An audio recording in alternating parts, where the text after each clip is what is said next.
Now that you've validated your product, it's time to get to work. But how do you communicate all of the learnings from your landing page exercise, from your Facebook ads, from talking to users to your team? I'm going to talk about 2 strategies that will help you create what we call a product roadmap. A product roadmap is a plan of execution for your product or service in the short term, medium term, and long term. I recommend 2 strategies when creating a product roadmap. The number 1 strategy is writing a press release. Now that might sound boring, but I found this to be practically really useful when building new products. Now what is a press release? Normally, a press release is something that you send to newspapers and other media houses when you have something to announce.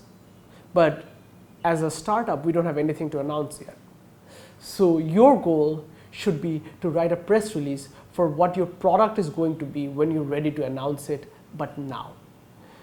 So imagine a year from now or a few months from now, you're ready to launch your product. What would you tell newspapers to write about? What would you tell blogs to write about? What would you tell your friends to write about?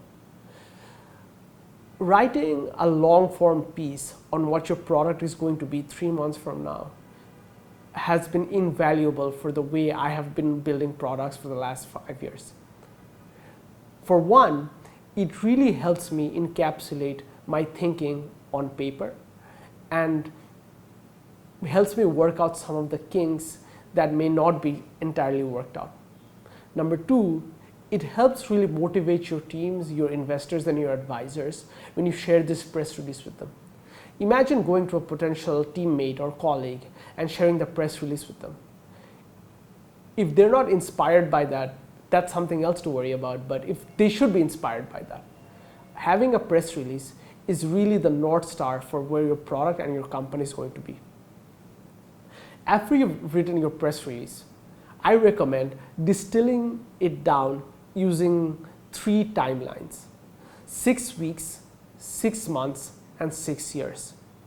That basically means, what is your product going to be in 6 weeks? What is your product going to be in 6 months? And what is your product going to be in 6 years? Again, this might change as we ship our product, talk to more users. But again, writing that down or having that written down somewhere can be immensely powerful for giving direction to the team as well as the company. And it really helps make your company more than what it might be today.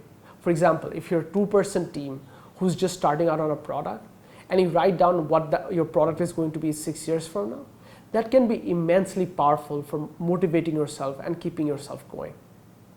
So to recap, to create a product roadmap, write a press release for what your product is going to be when you release the first version. And number 2, distilling that press release down to 3 timelines: 6 weeks, 6 months, and 6 years.